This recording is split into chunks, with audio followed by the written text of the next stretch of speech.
శ్రీ బాల త్రిపుర సుందరి దేవి కుంకుమార్చన యాగంలో పాల్గొనండి. సర్వ కష్టాలు తొలగి శుభ ఫలితాలు పొందండి. నమస్తే, welcome back to Suman TV. Present మనతో పాటు ఉన్నారు real estate expert and business analyst doctor Nandi Rameshwar Rao గారు. నమస్తే సార్. నమస్తే అమ్మ.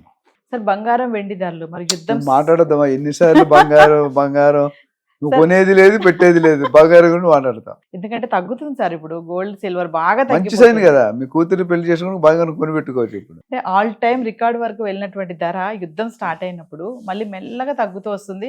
మరి ఈ రోజు చూసుకుంటే సార్ బాగా పడిపోయింది. ఇక వెండి అంటారా 2,39,000 అయితే వచ్చేసింది. అంటే 4,25,000 వరకు వెళ్ళినటువంటి వెండి ధర మరి 2,39,000 రావడం అంటే చాలా తగ్గిపోవడమే కదా సార్. అంటే మరి ఓ పక్క యుద్ధం జరుగుతుంటే ఎందుకు ఈ బంగారం వెండి ఇలా పతనం అయిపోతున్నాయి అంటే? ఇప్పుడు నేను 2 ఎగ్జాంపుల్ చెప్తా. పెరుగుట, విరుగుట.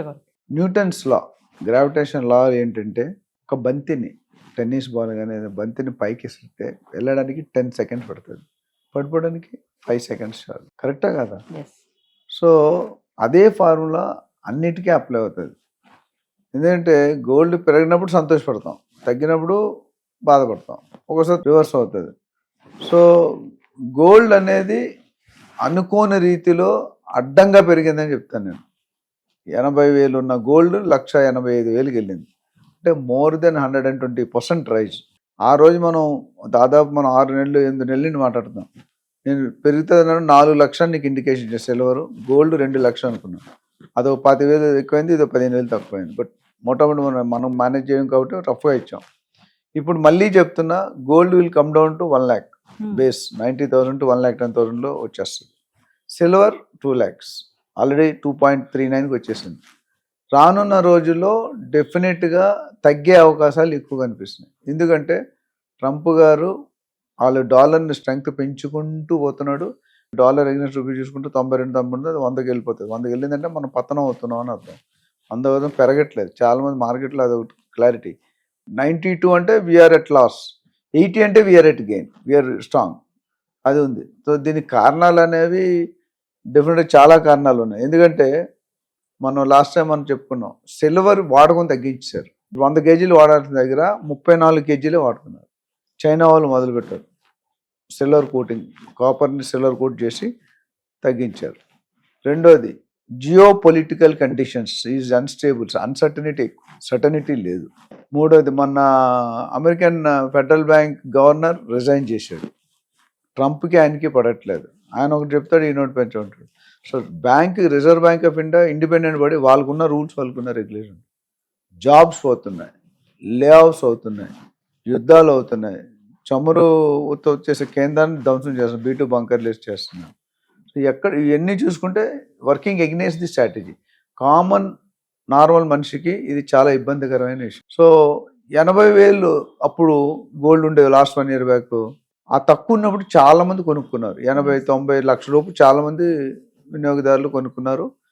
ఒకటి ఆర్నమెంట్స్ అయితే, ఇంకోటి ఇన్వెస్ట్మెంట్ రూపం. Safe investment. స్టాక్ మార్కెట్ కుదేలైంది, రియల్ ఎస్టేట్ స్లోగా ఉంది కాబట్టి గోల్డ్ మీద పడ్డారు. ఎప్పుడైనా అందరూ ఒకదాన్ని పెడితే అది మర్డర్ అయిపోతుంది. అంటే యుద్ధం వల్ల సార్ ఈ బంగారం వెండే కాకుండా మిగతా లోహాల పైన కూడా ఈ ప్రభావం బాగా పడిందని అనుకోవచ్చు. అంటే ఇత్తడి, రాగి. ఇప్పుడు అక్కడ పెరిగినప్పుడు కూడా పడింది కదా పాజిటివ్ సైడ్, ఇప్పుడు నెగిటివ్ సైడ్ పడుతుంది. కాపర్ భారీగా నాకు తెలిసి 13-14% ఒకేసారి పతనం అయింది. అట్లనే నేను చెప్పినట్టు బ్రాంజ్ కానీ బ్రాస్ కానీ మెటల్స్ మీద ఇంపాక్ట్ అనేది డైరెక్ట్గా పడుతుంది. ఇప్పుడు ఏం చేశారు, రేట్ ఎందుకు తగ్గుతుంటే, ఎవరైతే 80-90,000 తులం బంగారం కొన్నారో 1,60,000-1,70,000 అమ్మడం మొదలుపెట్టారు. అప్పుడు కొనేవాళ్ళు ఎక్కువయ్యారు, ఇప్పుడు అమ్మేవాళ్ళు ఎక్కువయ్యారు. సో కొనేవాడు లేడు. అదేవిధంగా సిల్వర్, ఈవీ వెహికల్స్లో వాడుతున్నారు, ఇండస్ట్రీ యూసేజ్, కొత్త టెక్నాలజీస్, మోడర్న్ టెక్నాలజీస్ కన్జంప్షన్ ఎలా తగ్గించాలో మన పని ఆపుకుంటా, అది new technical ways to produce at a lower cost. ఎప్పుడైనా ఒక ఐటెం కాస్ట్ పెరిగిందంటే దానికి కాస్ట్ ఆఫ్ ప్రొడక్షన్ ఎక్కువ. ఒక ఫ్లాట్ 5వ ఫ్లోర్లో ₹1,00,00,000 ఉంటే 25-30 ఫ్లోర్లో 2 కోట్లు అవుతుంది. Same design, same space, same bedroom. So ఎందుకు పైకి తీసుకెళ్తుంది, కాస్ట్ ఆఫ్ ప్రొడక్షన్ ఎక్కువైపోతుంది.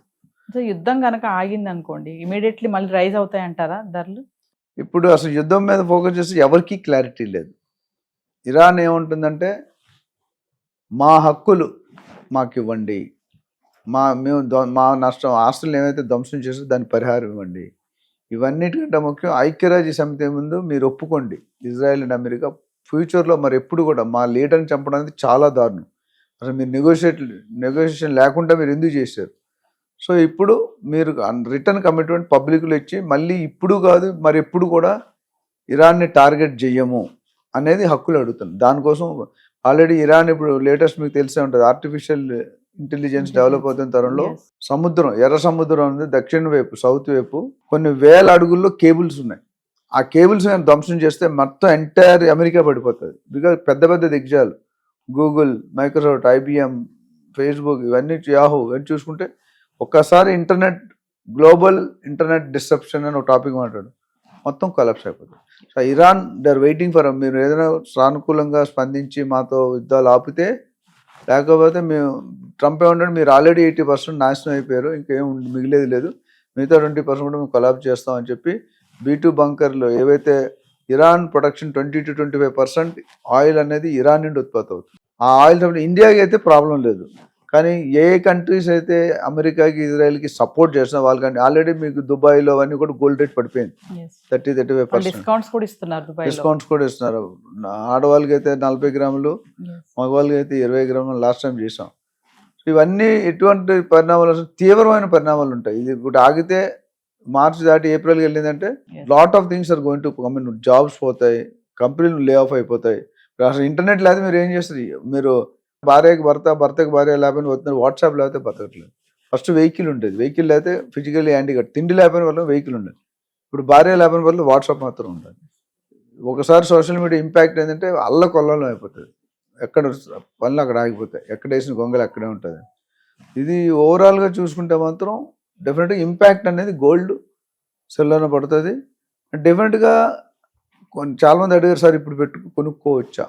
కామన్ మ్యాన్ డౌట్ ఏంటంటే ఇప్పుడు ప్రెసెంట్ తగ్గుతుంది కదా, మళ్ళీ సడన్ గా పెరిగిపోతుందేమో, మరి ఇప్పుడు కొనొచ్చా లేదా అంటే. సో నా ప్రకారం అయితే ఇప్పుడు ఆచి తూచి వెయిట్ చేయమని చెప్తాను. ఎందుకంటే నేను అప్పుడు 1,85,000 కూడా తగ్గుతుందని చెప్పాను. 1,50,000 అనుకున్నా, ఇప్పుడు 1కి వచ్చేస్తుంది స్లోగా. ఎందుకంటే ఒకసారి యుద్ధాలు ఆగంటే పరిణామాలు వేరేగా ఉంటాయి. ఇన్ఫ్లేషన్ రేట్ కానీ, జాబ్స్ కానీ, బర్త్ టూరిజం కానీ, ఇమిగ్రేషన్ ప్రాసెస్ కానీ, లక్కీ ట్రిప్ కానీ, బైఅవుట్ స్కీమ్, చాలా మనం మాట్లాడి ప్రతి హెడ్డింగ్ మీద కూడా మనం వీడియో చేసాం. సో నాకు తెలిసి 90 to 1,10,000 దగ్గర స్టెబిలైజ్ అవ్వచ్చు. సిల్వర్ అనేసరికి 2 లక్షలు, లేదా ఇంకా 1.8 to 2.1. సో అత్యవసరంగా రానున్న రోజులు మంచి రోజులు, పెళ్లి ముహూర్తాలు, పండుగ ముహూర్తాలు ఇవన్నీ ఉన్నాయి కాబట్టి డెఫినెట్గా గోల్డ్ డిమాండ్ ఉంటుంది. మీకు అవసరం అనుకోండి, ఇంకా తప్పదు అనుకుంటే కొనుక్కోమని చెప్తాను. రేట్లు మళ్ళీ పెరిగిపోతాయి కదా, అప్పులు చేసి మాత్రం కొనుక్కోవడం maybe it's not a right decision. So public has to pause, ఆగి ఆలోచించి నిర్ణయం తీసుకుంటే వాళ్ళు డబ్బులు సేవ్ కొంటాయి. ఇప్పుడు ఎవరైతే ఎక్కువ రేట్లో కొన్నా వాళ్ళు ఇప్పుడు 1,50,000 కొన్నారు, కొంతమంది 3 లక్షలు అవుతుంది. ఇప్పుడు ఆ 1,50,000 కాస్త ఎక్కడికి వస్తుందో తెలియదు. అదే సిల్వర్ 3 లక్షలు పెట్టి 2,50,000 పెట్టి ఇప్పుడు కొన్నారు. ఇప్పుడు ఏమొస్తుంది? 4,25,000 కాస్త 2,30,000, ఇంకో 30,40,000 కూడా పడిపోతుంది. So we have to wait and watch. Thank you.